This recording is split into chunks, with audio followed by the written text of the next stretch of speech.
Who told you? Who told you? Who told you? Who told you? What? God designed, God designed.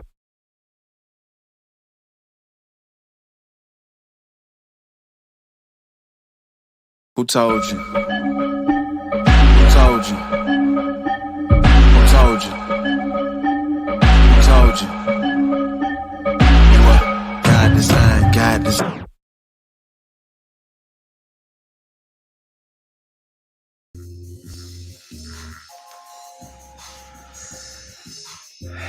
What's going on? Yeah, you know what time it is. We back. It's time for the Boerboel Show, y'all. I'm your host, Jordan Pittman, with Exotic Boerboels, the leader of Exotic Boerboel Familia. How's everybody doing today? I hope you're doing well. Welcome to the Boerboel Show, where we discuss this magnificent breed that we love, that we cherish, that we're very enthusiastic about. We discuss politics. Politricks today is the subject. We discuss information, breeding, styles, philosophies, the very best of everything that the breed has to offer. And today I want to touch on some very important things. Once again, it's always a pleasure to be here. I hope everyone is doing well. I hope everybody has been busy with their dogs since last week. And we back again. And it's a beautiful thing to be here. It really is. So today I want to pick up kind of where we left off. We were discussing the origins of the breed, how the Boerboels came to be, how the Boerboels came to me. And it's important for us to understand that who we are, to know how we got here and where we're going.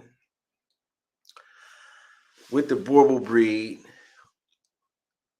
in general, the state and the condition of the breed today, we want to make sure that we headed in the right direction. And it's important for us to understand, where did we come from? So in the beginning, we had this magnificent breed that was just working on the farm. And remember, we had discussed last week about how what's going on. And what is going on? So we discussed how the breed came to be post-apartheid. It was this very adept working mastiff that was accustoming farmers. It accustomed the farmer on his daily list of chores. It was a very functioning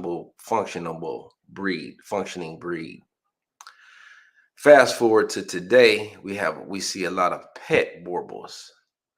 And it's nothing really wrong with that, because we're not active and involved in our farm, on the farm, as we once were. And I think that it's very important that we understand that, why the breed is in the condition that it is in. So before we get into this lesson, I wanted to talk about what we need to do as breeders to keep the breed vibrant and healthy. I think that with this being a newly standardized breed, it's important for us to work together. I would like to be a bridge into the future. I would like to help bring the best interest of the breed, the people that really are caretaking, as a being a breeder. We are all responsible for caretaking of this magnificent breed in the direction that it's headed in the future. We got to keep that in mind. We are the future of this breed. So I want to establish more love and not hate. The other day, I posted a picture of my dog that I'm very, very proud of. This dog the owner is doing a great job with this dog, and he's showing the dog jumping up. He's showing the dog going through a couple basic obedience commands. If you saw, I had also posted the video on my YouTube. He has his shirt off. A good friend of mine through this relationship that we have developed with the breed. He has the dog named Shaka, and Shaka is a puppy from Pancake and Outlaw. And we've been following this dog as he's grown from birth, of course, as he was born here with us. And then we would like to also follow the dog into his transition into his new home. Periodically, the new owner sends me updates of the progress, and I'm always, looking forward to that because I have a idea of what I expect from this breeding, and then we have the actual result. So it's kind of like an experiment. Well, it is an experiment. So I have an idea of, should I breed this dog again? Did this combination work out? Did this combination bring to the table what was my expectation? So I take these pictures and I share them with everyone. I share them, the videos, I share them on Facebook, I share them on the different platforms because I would like to get feedback from other people, other trainers, other people that's involved with the breed. We're very proud of what we produced. And let me tell you something. I put the dogs on the working group, the Moo Moo's working group. Shout out to Moo Moo's. They do some fantastic things with their dogs over there. And I was really surprised. Well, let me not be so surprised, but it's just always mind-boggling to me how people can just blatantly hate on progress of others. And it's cool. It's to be expected. I've been going through this since the very first since I started with this breed. I've been going through this since birth. I was born hated. And it's okay. But let's do better. We need to do better. We need to be more accepting of others. So I wanted to discuss that today. The politics, the politricks. And I also wanted to touch on the Boerboel is unique in his development, and no other dogs are like it because of the way that the dog was developed in South Africa. It possesses a very unique skill set, a very unique build, a very unique composition. And true enough, it is a guard dog. It is a guardian breed. It is a working breed. But when we say working, I think it's important for us to really define. That's very loosely defined when it comes to dog breeding.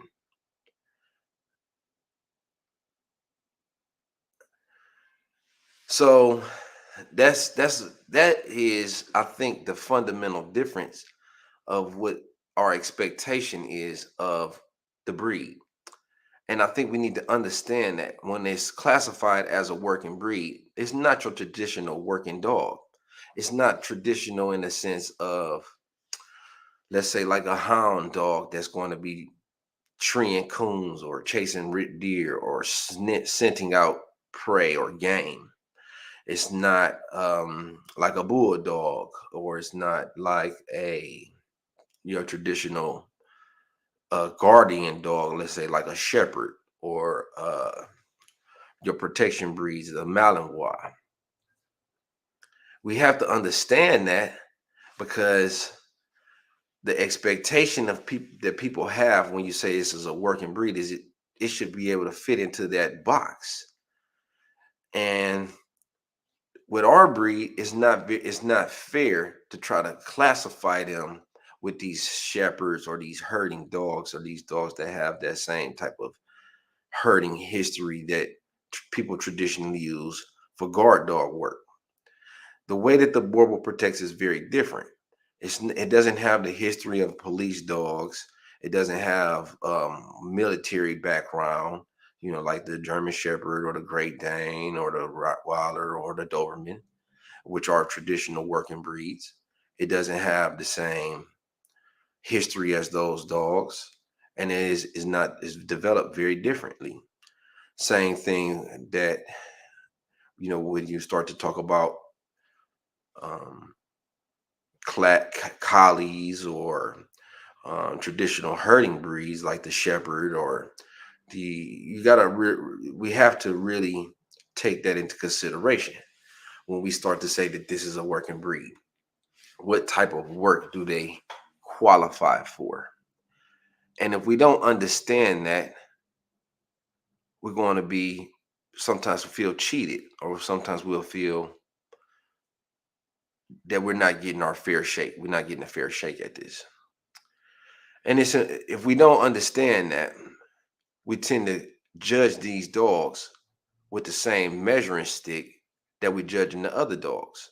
So, traditional police dog work will have the dogs chasing down a suspect in the blind, and then the dog is able to hold the suspect in the blind. If the suspect moves or the decoy moves, then the dog goes in for the bite, and so on and so forth. It may do a little bit of scent work, but because the Boerboel breed, because of the way that the breed is developed, it is a working breed. It is a very athletic. It is capable, and a few of the dogs will fit into that mold. But in general, this is not the purpose of the breed. So when we post our dogs, or when we take our dogs to these different type of competitions, it is really exemplary for the dog to be able to compete in that magnitude, because it's not engineered and designed like that. So you have always going to have exceptions to the rule. Will they be able to excel? Will they be able to do as well as the traditional breeds that are used for that type of sporting work? And I have to mention that it's sporting work. It's not true, tried and tested work. And I'll get to that in a second, because this is just it's all a game. And that's the bottom line is it's not an actual practice. The likelihood of your dog having to bite a person is very minimum to none.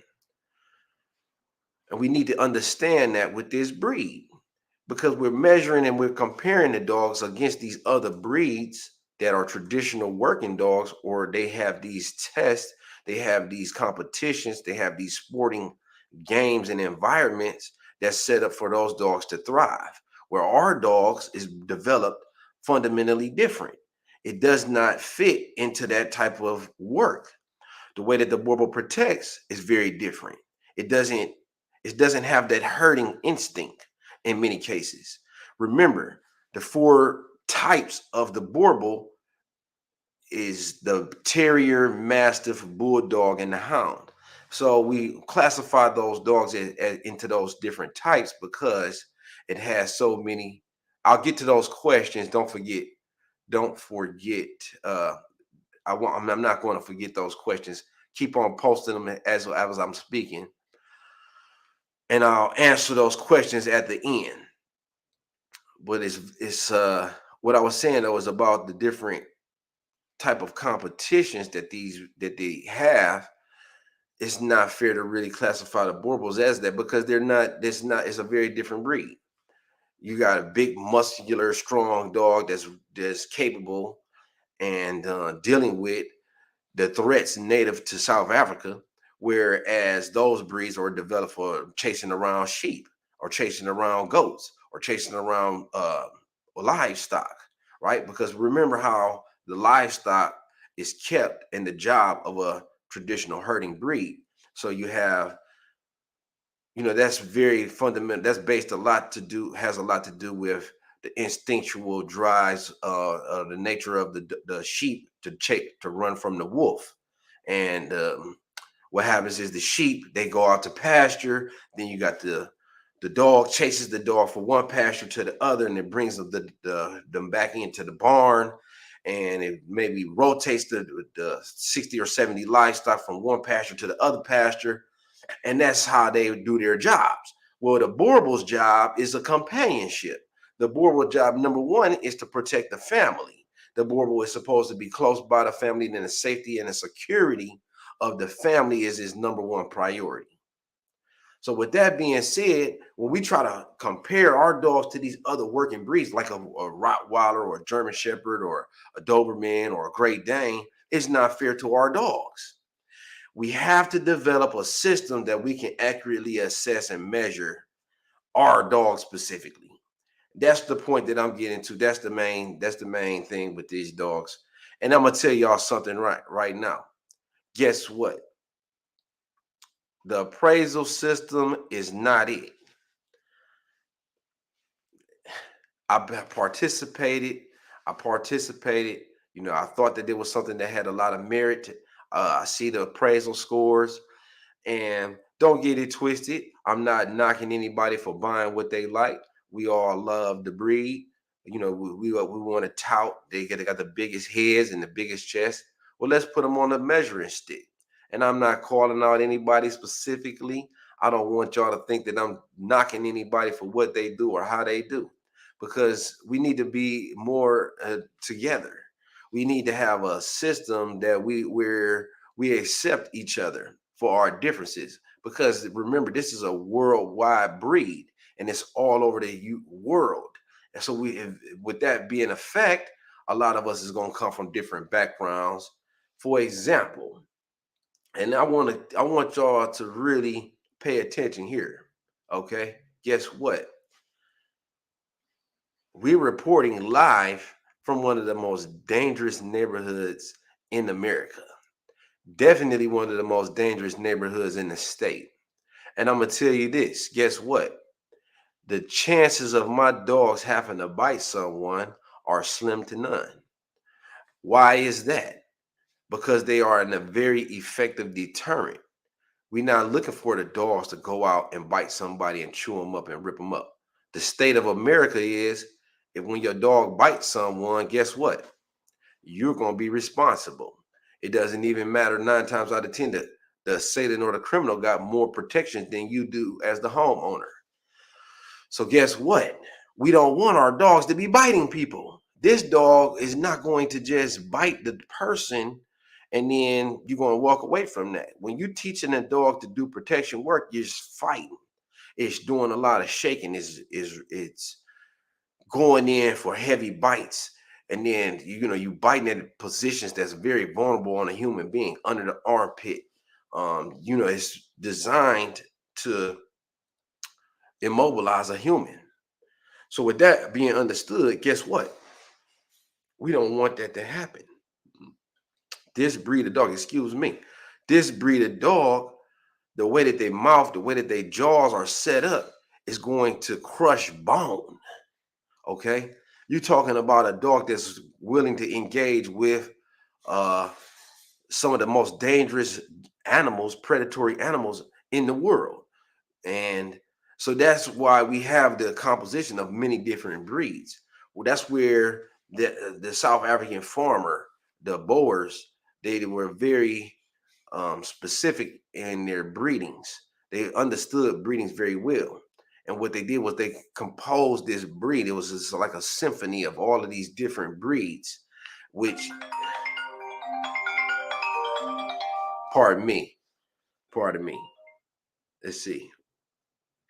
T, what's up, man? And I'm not taking calls right now, but I'm doing my show. If you want to call in a little bit later, and we're gonna be live. What kind of dog food? What kind of manure that you use? That's large breed of puppy. Large breed and puppy. Yeah, but I'm taking questions. If you want to call in, hit me back about 7:45. Bet. Okay, it's a bet. Okay. Yeah, it's about 7:45, y'all. We're gonna be taking questions and comments. You can call in live on the show. Back to what I was saying. Where was I? Somebody help me out. Give me a I got a one-track mind. I'm very focused on what I'm doing. And then once I get off focus, then it's hard for me to get back on track. But while I just pick up, I got my notes here. We talk about a working breed. We talk about this breed having a working idea, the concept of what is a working breed. And what is the Boerboel? It's supposed to be the most athletic of all of the masters. Now, is that true for the breed, or is that just a sales pitch? Is that just global marketing? We really need to ask ourselves that. The reason that I'm attracted to the breed is the physique. I thought that was something that was very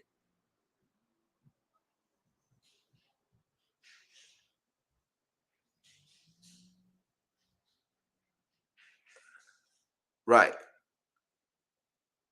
Oh, right. I was talking about right. Yeah. So with that being said, then that being understood, the way that the Boerboel protects is very different. The likelihood of the dogs attacking someone, remember that their teeth are built to crush bone. We're going up against some of the most dangerous predators in the world, right? And the pioneers of this breed were very meticulous in their selection.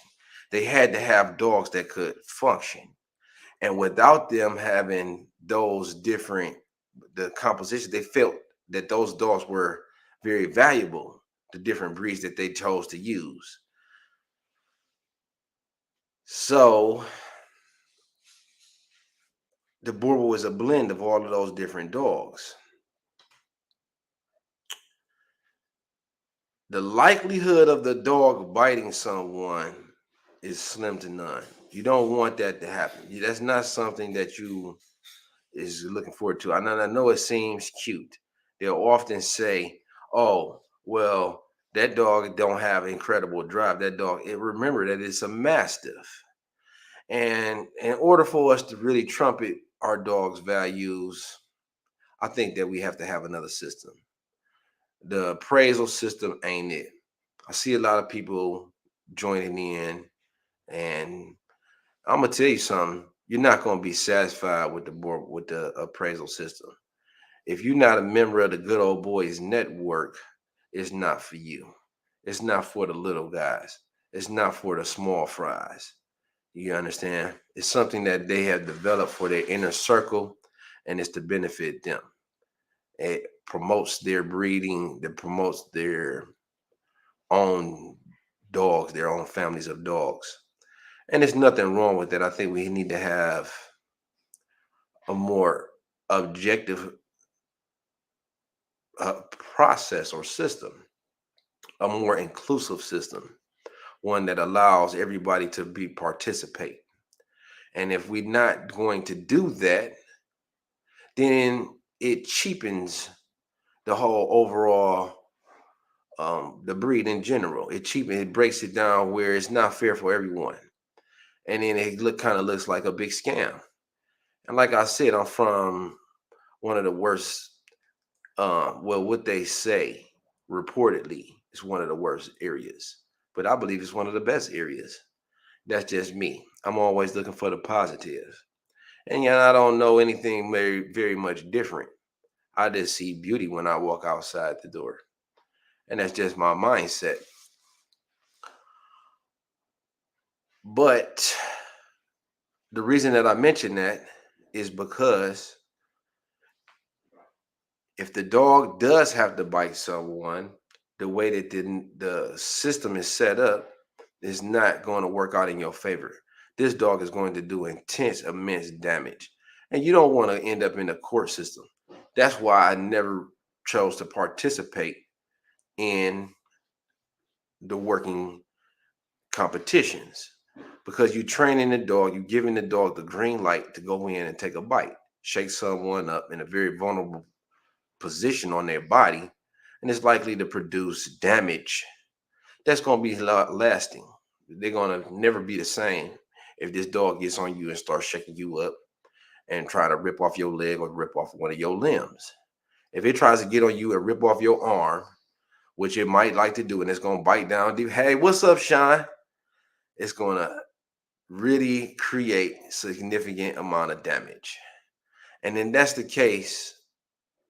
Guess what happens after that? Breed specific legislation. A lot of people is going to have to they're going to start adding these dogs on insurance. And it just doesn't really benefit us in the long run. So if we want to classify our dogs as the most athletic mastiff, if we want to trumpet that and we want to say that, if we want it to be something that actually means something more than just a slogan or a global sales pitch, then we need to have a system that measures the breed's ability to do that. If not, it's nothing more than propaganda. So that's one of the things that I wanted to kind of touch on. What can we do together? What can we do what is this to show this breed in its greatest capacity? I feel like one of the best things about the Boerboel is the instinctual good naturedness with children in the family. I think that needs to be highlighted. I think that also, me personally, because the dogs are very fit, the more the dogs are very agile, it's perfect for what I like to do. I like to be involved with my dogs, and I want them to look good, and I want to be able to feed them good, and I want them to be able to show those results.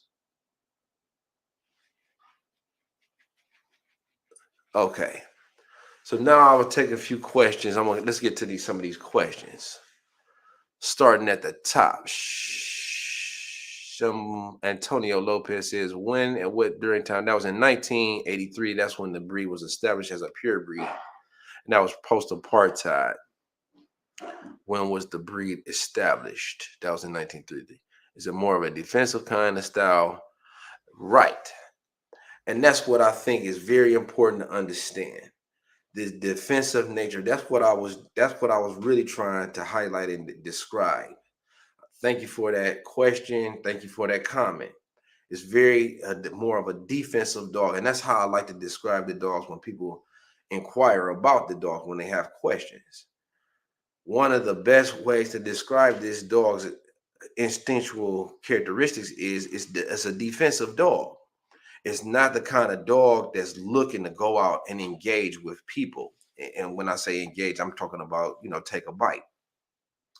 The way that the Boerboel defends is it's going to alert you. It's going to let you know, hey, Dad, do you see this guy walking down the street? And then he's going to step up to the property line, and he's going to make sure that his presence is felt.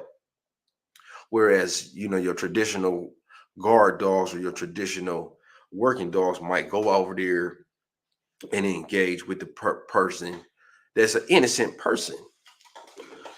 Excuse me. Everybody has a right to walk up and down the street.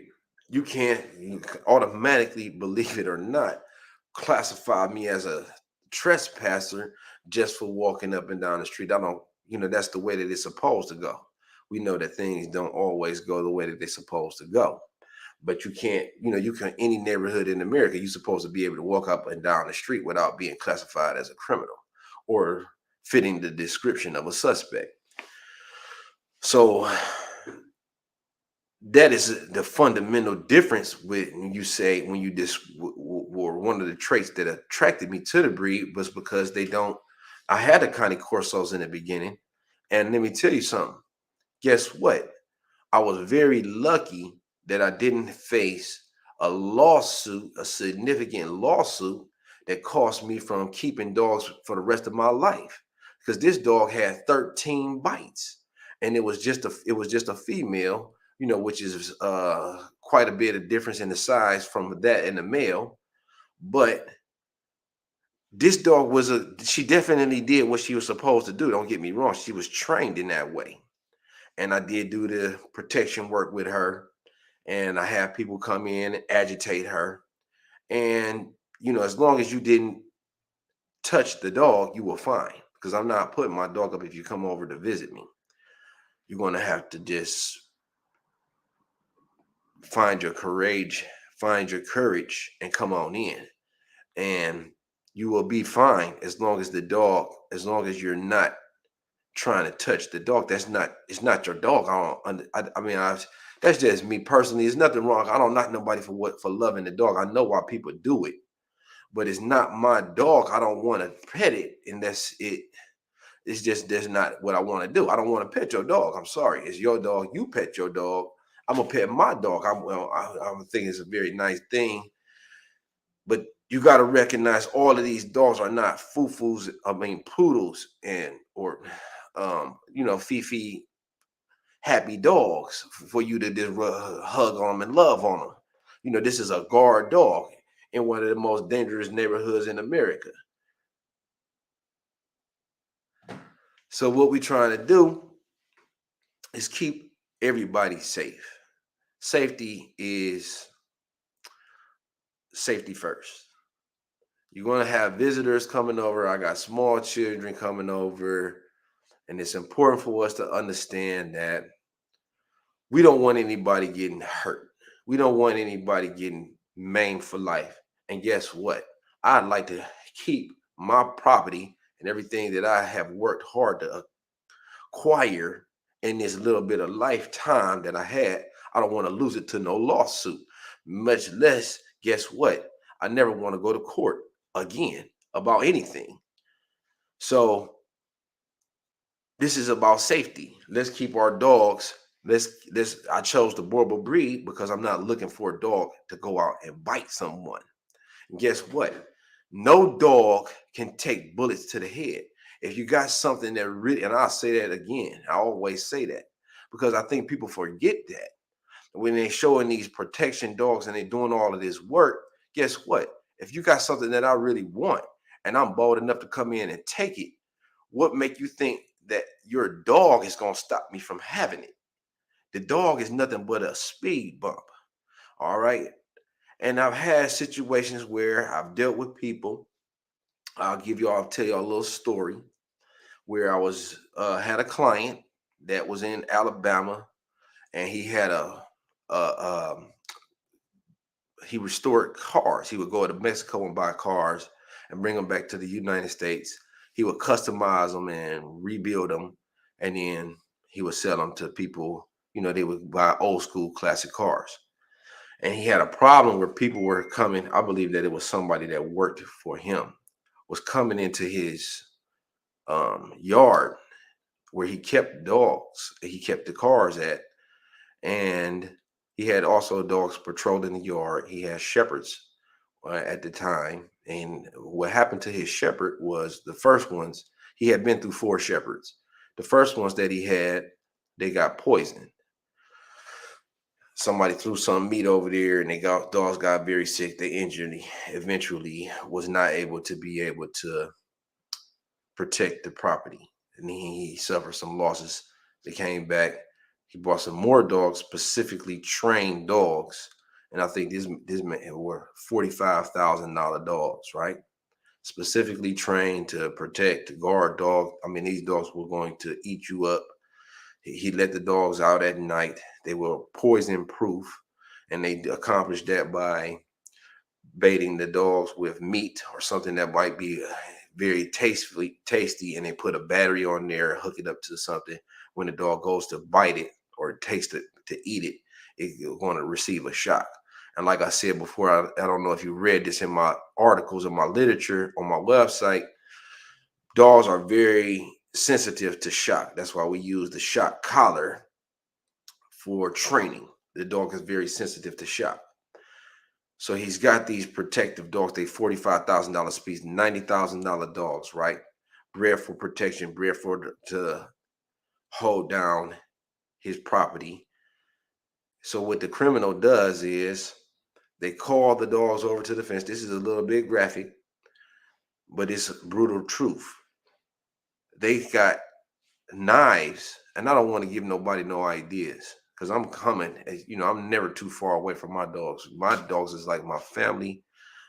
So if you're listening and you got bad intentions, I'm here to protect them. I'm not going to let you get nothing off on my dogs. But what they did was they put long swords or knives on the fence, on sticks, and then they poked the dogs. As the dogs came up to the fence to bark and warn off the predator or the say that the thieves, they would stab the dogs up in the stomach. So he finds the dogs. They then clip the holes in the fence, finds the dogs the next day, and his stuff is gone.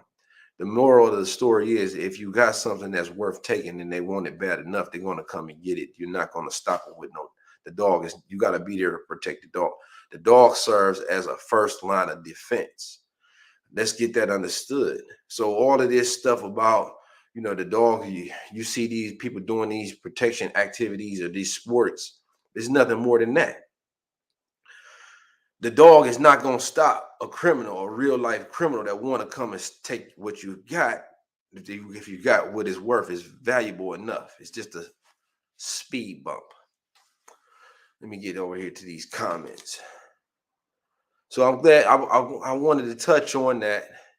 I want people to understand. I want people to understand the true nature of this breed.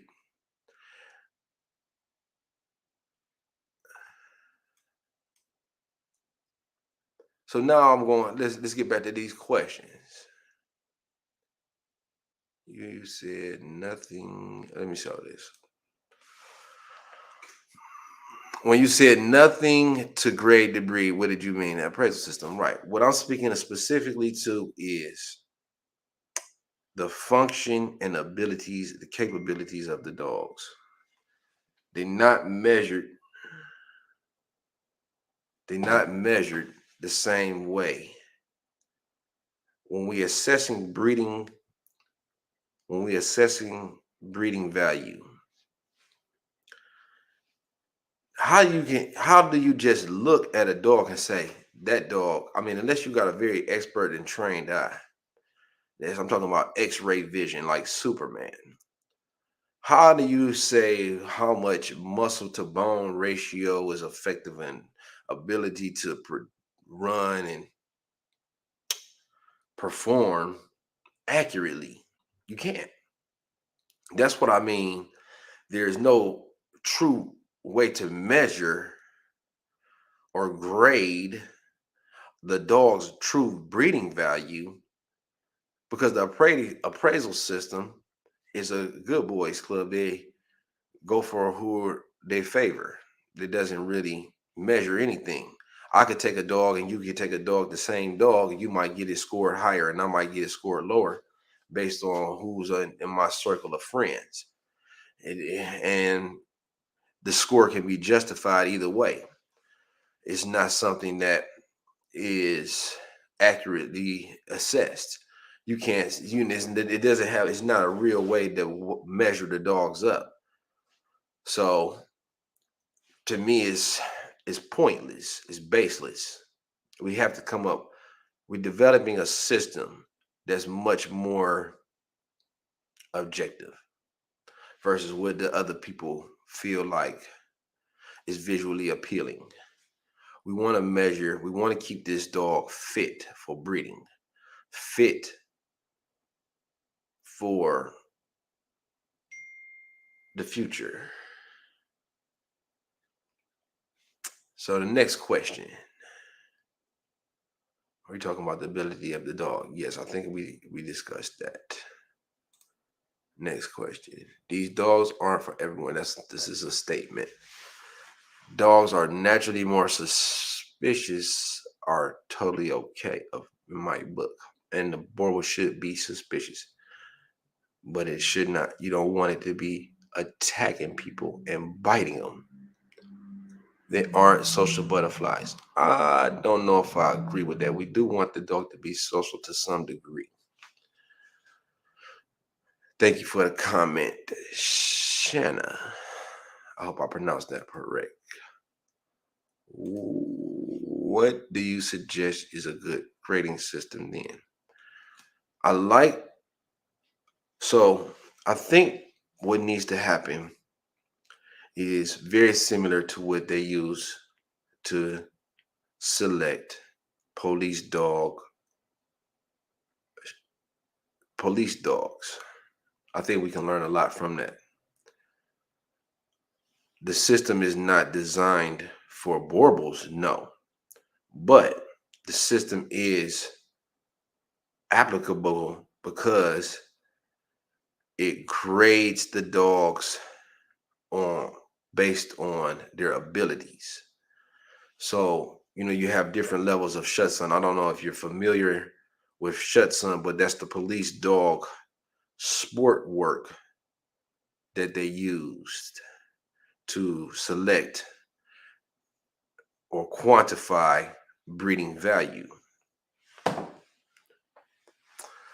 And we need to have a system. So the dog has to do a certain portion of it has to pass 3 different segments. It has scenting work. It has to be willing to take a bite. It has to be willing to pursue the suspect, and so on and so forth. So we need to do something like that, breed specific for the Boerboel. And we're developing a system, but I would like to I don't want it to just be me and my dogs out there, because I'm training my dogs to pass this. And I would like, and not just the exotic Boerboel familia. We want to get more breeders involved. So we're not going to bash other breeders. And I'm not against working with anyone.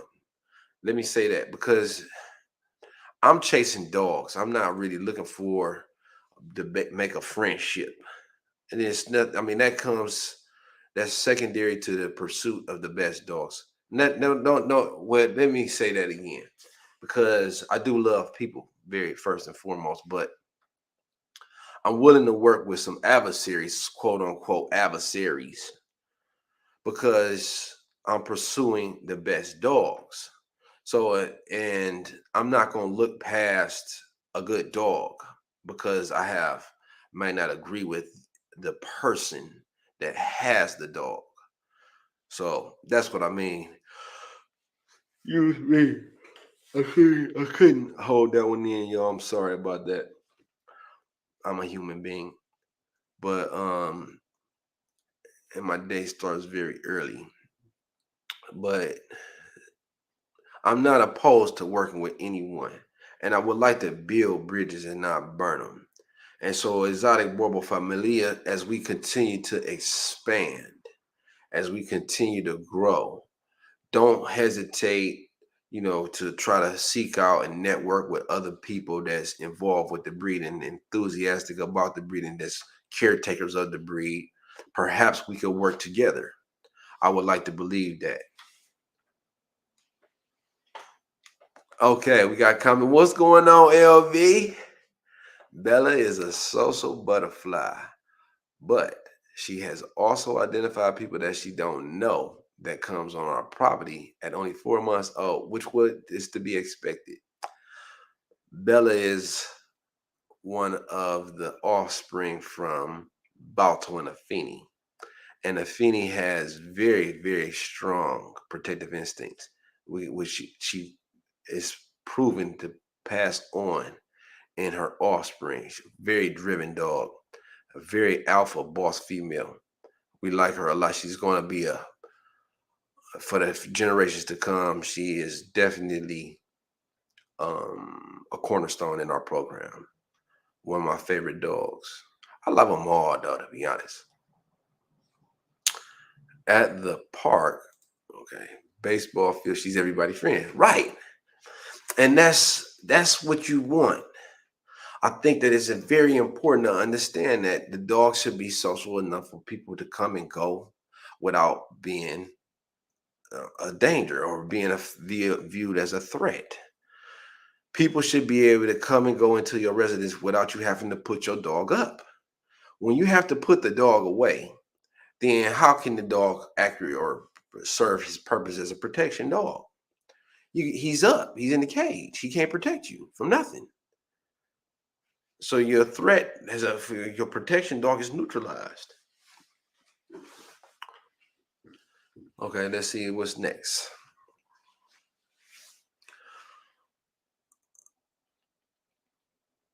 Yes, I'm not suggesting that it's any less important, the So are you suggesting that the physical component of the breed is less important, or will that still be part of the process that you are discussing?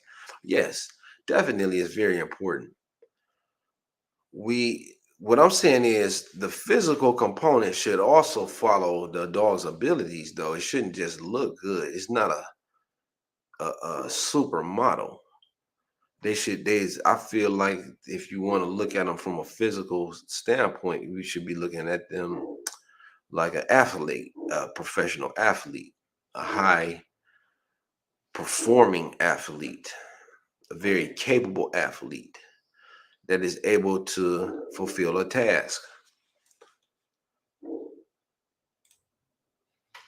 Yeah, I have two that suffer from bias, but one that isn't.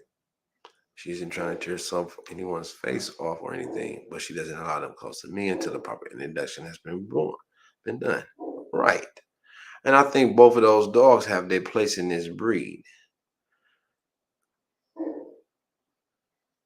I think the both types are they form a very balanced pack. Thank you for that comment. Next, yes, of course, form follows function. Agreed. So let me see what else we got here. My friend Sean, what's going on? She also has a Feeney son from a Feeney's first breeding. And right now it's 7:45. So if anybody wants to call in, 216-244-2088.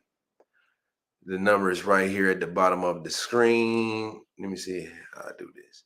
Oh, it's right here. Right here. Hold on. Right here.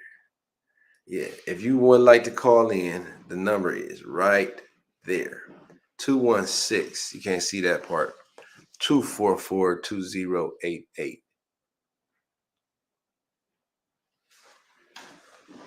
Thank you very much. Yeah, I missed you, man. I missed everyone. I missed doing this. I feel like that everybody that's been involved with the breed. I mean, it's not just about having puppies and selling puppies and showing off the dogs. I feel like, we become family, and it's important that we learn from each other and share with each other and our experience and our perspectives and our point of views, and find things that we can agree on and find common ground in order to build on. So I'm happy to do this. I miss doing it.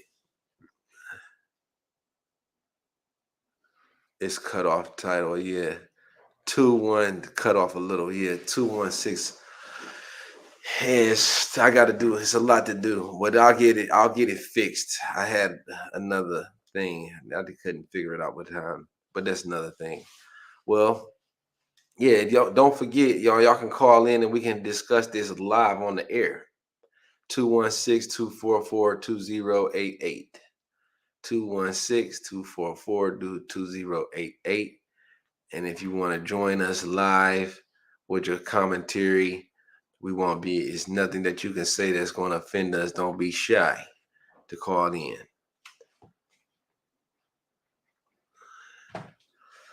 So, Exotic Boerboel Familia, that's it for today. It's been pretty eventful for me, preparing for winter and with everything that's going on in this world. I hope everyone is staying safe in the storm with the oncoming storm. Down there in the Dog Man. What's happening? 305 represented.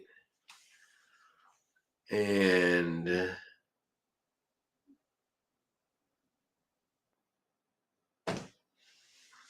yeah, if I can help you in any way, please, I'm here. Don't hesitate. No question is a silly question. No question is a stupid question.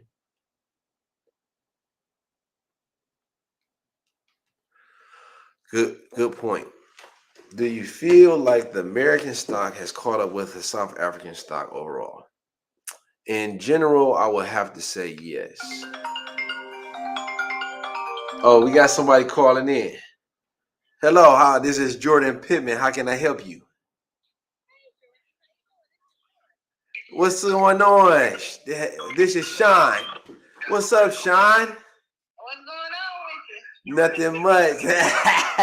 We back again. It's been a long time. What's going on? Nothing. I just want to say hello and tell you King is doing great. Oh yeah. You got to share some pictures and stuff. You got to share some video because I'm sure that you can see how much that he has changed from the first year to the second year. Yes. Yep. He's getting bigger. He's very, very, very protective, which is great. That's what I wanted. Like when my husband walk him, he's cool, but when I'm walking him, nobody can come near me. So I'll take that. Right. Yeah, he protective of his mom. He know where all that love and all that care come from. And what he gonna do is make sure that keeps on coming.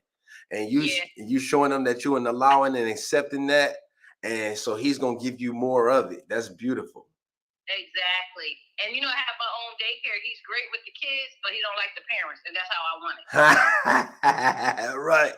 We can trust the children, but we don't know about the parents so much all the time. And the parents, they cool with that because they already know, like, the kids is in good hands, Right. Yeah, I love it. And isn't it interesting how they are very gentle and well behaved, like they're just very careful. Yeah, and he's, I got him in a little bit of training and all that good stuff, so he's doing great. And the main, training that I have with him, sit, stay, and come. Yeah. And that's not a whole lot. People don't get it, but it does. So so the protective thing though, that kind of just came. Remember, last year somebody tried to break through my door, and he was just a puppy. So he was barking, but he couldn't do nothing. Like he was really just a puppy. I just got him maybe like 2 months, after I got him from you. So yeah, we had him for 2 months. And but now it's just somebody knocking my door. He'd be ready just from that episode of what happened when the guy tried to kick through my door. Wow. So it came naturally, and he don't play games. Yeah, I think that's something that we also need to highlight too, because it's like, what kind of person is trying to kick through the door? I mean, well, he was a puppy then.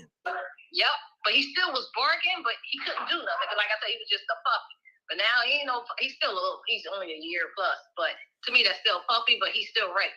Like he don't play games. Like I just had him outside doing our little training and all that stuff, and somebody walked by. He didn't bark at the guy, but he just looked and he just eyed him until he left. Till he couldn't see him no more. Yeah, and I think that's something that a lot of people don't understand when they say that this is a protection breed. It's a garden breed. Yep. You want to have the dog where he's able to be outside without having to worry about him biting somebody up. Yes.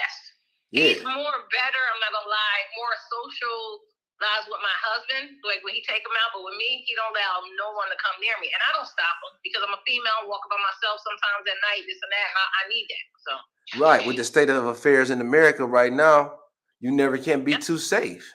Exactly.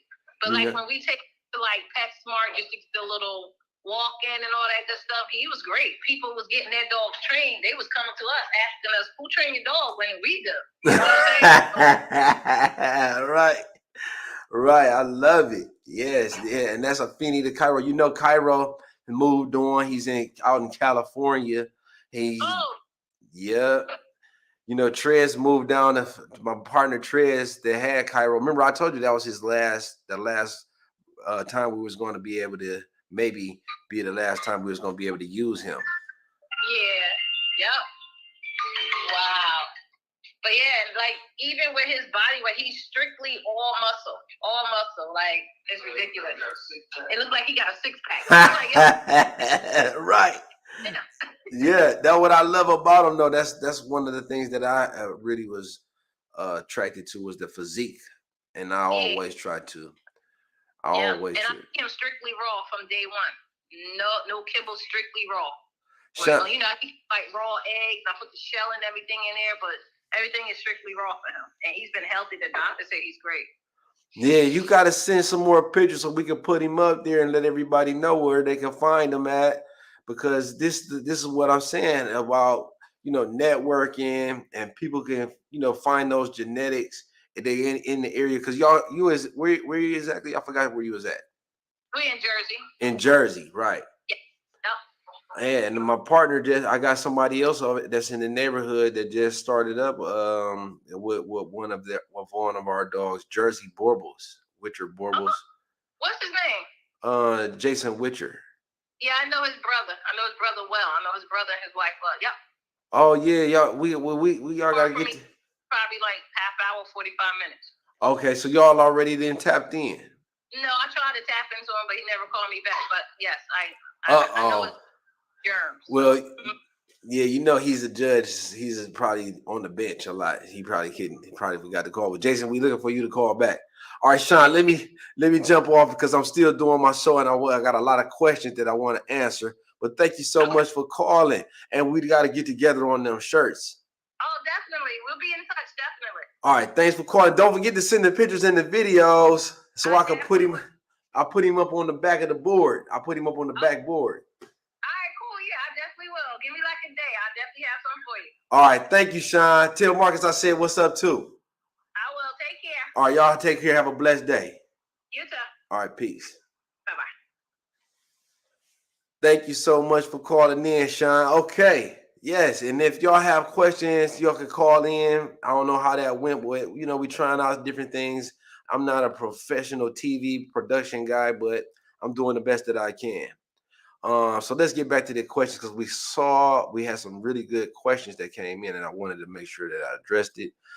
We said, do I feel like the American stock has caught up with the American stock over South African stock overall? Yes and no.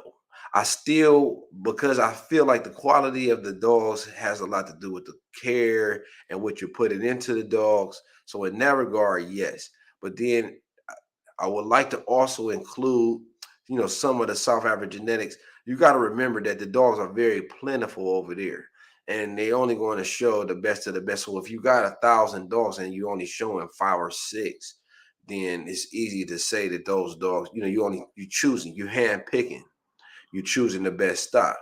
So that's where it's kind of like iffy, because I don't want to give somebody the impression that when you're buying a dog from South Africa, it's likely to be better, or when you see those words South African import, that is somehow better than the American stock. No, a lot of that has to do with what they go in. And I also would like to build bridges. I think that it's important that for us to include those. I think that, it's that you have to judge that on a case by case basis. It's not fair to lump a bunch of dogs into the same, group dogs like that together. I think you have to really, to be fair, you got to judge the dogs on an individual basis. So it's kind of 50-50 on that one. Next question. Why are these female Boerboels so hard to housebreak? I think housebreaking has a lot to do with how the dog is originally reared. The housebreaking is going to come from remember, a lot of these behaviors come from the nest. Is heavily ingrained in the first 12 weeks of the dog's existence. So right around 4 to 6 weeks, when the puppies start to explore the outer perimeter of the nest, I think that you have to really establish a play area. You have to have a sleeping area, a feeding area, and a litter area for the dogs to litter. And if those 4 components are not established clearly, then it makes it more difficult for the dogs to break. Because if I know that sometimes I see in some breeding situations where they have just bedding and litter, it's combined. And I mean, it's not distinct, it's not separated. It's just bedding. You have a box, let's say a 4x4, and then amongst the whole box, you got bedding everywhere. And it's not different than the litter. So the puppies, they start to think that, okay, they sleeping where they pooping and then things like that. And I don't think that that's acceptable. So that's something that is, I don't think that it's fair to say female Boerboels in general, or to classify all female Boerboels like that. I think that's another thing that goes on a case by case basis. So let's get on to the next question. Here we go. Angel Mendez are high rears and stifles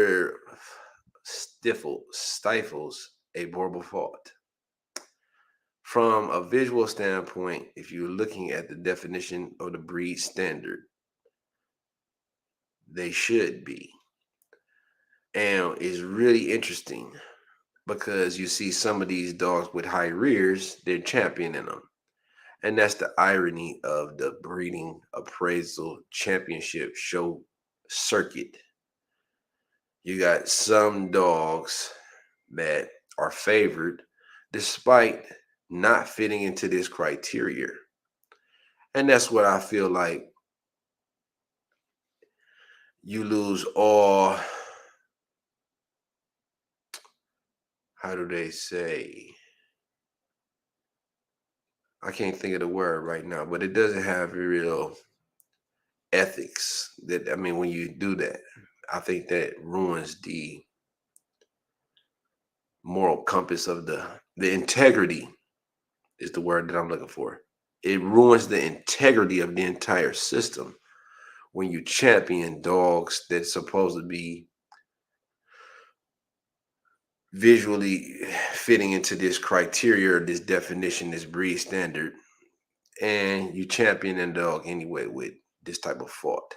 But does that affect the performance? Who's to say? Next question. They don't sell their best stock to us. Hard stop. Well, the truth of the matter is, you really don't supposed to sell your best stock. You don't. You're supposed to keep the best stock for breeding. And I don't think that, in some cases, if you're selling dogs abroad to the world market, some breeders have the philosophy that yes, you do sell the best because you want this to be your calling card, or you want this to be, you want to be able to say, this is, I got this dog from so and so, or so and so. Only the best dogs should be sold overseas. And then you got some people that just sell anything. They're trying to make a quick dollar. So there you have it. LV. Bella is kennel broken, also housebroken. She lets you know when she wants to use the bathroom, and she does know when she wants to come in at 4 months old. Yes. And I think that's due to the system that we have developed, because we separate, when we notice that the puppies start to really around 3 to 4 weeks, they start to eat on their own. At that same time, coincidentally, mom stops cleaning up behind them. And you want to keep the poop off the dog's paws. You want to keep the dogs from stepping in poop and then stepping in the food, because remember, they don't know. So yeah, I appreciate that, LV. Thanks for sharing. I wouldn't expect nothing less from Bella.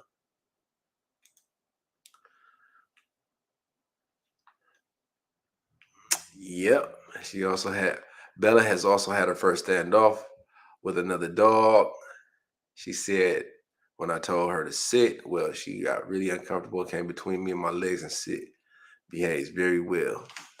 Yeah, and then you got to remember, Bella is off a Balto and a Feeney. So I would not expect nothing less. Really, really premium genetics there. Premium genetics, premium rearing. Our dogs are hand raised in our family. And because of that, it's close associations with the human. So I would expect her to run back to you because that's where she feels safe. And you being the big dog that you are, that's a place of comfort. And we built that from the very beginning. And then when she gets to of age of maturity, you can expect her to step up and be ready to do as your bidding, do what you want her to do. She's ready to take action, I'm sure. I will bet that. I'll stand on my dogs 100,000%. What's good? What's up, John? Thanks for joining. Thanks for watching. Well, with that being said, y'all, I think we covered enough for this week's episode. And I want to save some for next week. I touched on quite a few things that I thought was important. And guess what? I plan on having a better show next week. It's always room for improvement. Don't let nobody stop you from doing what you do. Don't be shy from criticism. You know what? That's something that can't be avoided. We're going to continue to rise to the top, rise to the occasion. We're not going to let nobody stop us because they're a critic. And actually, what we're going to do is like the Black Panther did. We're going to take them blows and use them and then internalize them and use them for strength and push forward with it. Appreciate everybody for watching. Everybody have a blessed, safety first, safe weekend. Enjoy yourselves, enjoy your dogs, enjoy your family. Make the most out of every moment because guess what? Time, we don't get it back. Peace, y'all. No rush, go on, move dumb. Back and forth, push and shove. Make your peace and love turn to peace and gloves. Now you got a deal run up. No rush, go on, move dumb. Back and forth, push and shove. Make your peace and love turn to peace and now you got a deal run up. Ball gang, gold man, old school, young jam. No rush, go on, move dumb. Back and forth, push and shove. Make your peace and love turn to peace and gloves. Now you got a deal run up. No rush, go on, move dumb. Back and forth, push and shove. Make your peace and love turn to peace and now you got a deal run up. Ball gang, gold man, old school, young jam.